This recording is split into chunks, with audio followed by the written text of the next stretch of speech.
The lockdown. It was an ordinary Wednesday afternoon at Hillcrest Middle School.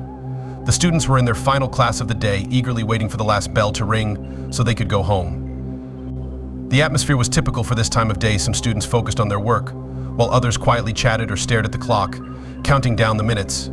Everything seemed routine until something unexpected happened. Suddenly, the school's intercom crackled to life. This was not unusual. Announcements were often made over the intercom, but the tone of the principal's voice immediately grabbed everyone's attention.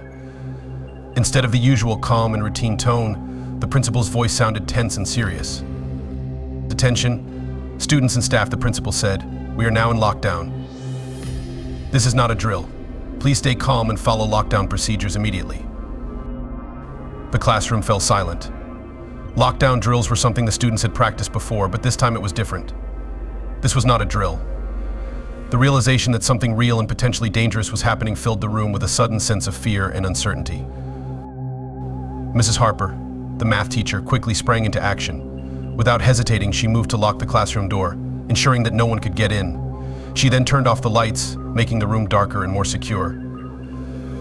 Her face was serious, but she tried to remain composed, knowing that the students were looking to her for guidance. "Everyone, under your desks," Mrs. Harper said in a hushed but firm voice. "Stay quiet and don't make a sound." The students obeyed immediately, crawling under their desks just as they had been taught during drills. But this time, it felt much more frightening. The air in the room was heavy with tension, and the usual sounds of school life, talking, shuffling papers, and laughter were replaced by an uneasy silence. As they hid under their desks, some students began to whisper to each other, their voices filled with anxiety and fear. "Do you think this is real?" asked Jason, his voice trembling. "What if someone dangerous is inside the school?" whispered Emily, her face pale with worry. Minutes passed, but to the students it felt like hours. Time seemed to slow down as they waited in silence, unsure of what was happening. The only sounds were their own shallow breathing and the occasional creak of the building. Everyone was on edge, their imaginations running wild. Then, without warning, the sound of footsteps echoed in the hallway outside their classroom. The footsteps were faint at first, but they grew louder, each step sending a wave of fear through the room. The students held their breath, their eyes wide with terror. The footsteps stopped right outside the classroom door. For a moment, the room was completely still. Then, the doorknob rattled softly, as if someone was trying to open it. The students froze, terrified that whoever was outside would try to get in. Mrs. Harper's eyes were locked on the door, her body tense. She raised her hand, signaling the students to remain absolutely quiet. The fear in the room was palpable, spreading like a cold chill.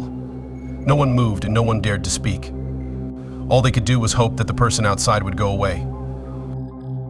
After a few agonizing moments, the footsteps started again, slowly moving away from the door. The tension in the room lessened slightly, but no one felt completely safe.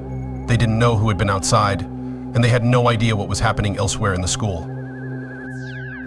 The students remained under their desks, following the lockdown procedure for what felt like an eternity. The minutes dragged on, each second filled with uncertainty and fear.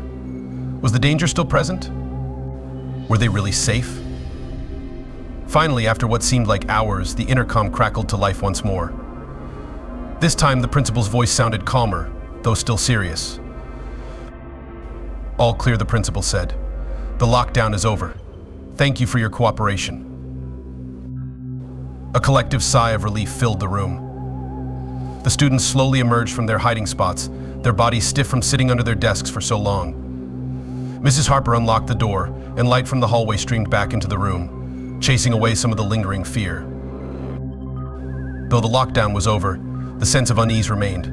The students exchanged nervous glances, still processing what had just happened. They didn't know exactly what had caused the lockdown or who had been walking outside their door, but they were safe, and that was the most important thing. The normal routines of school would resume the next day, but the memory of this lockdown would stay with them.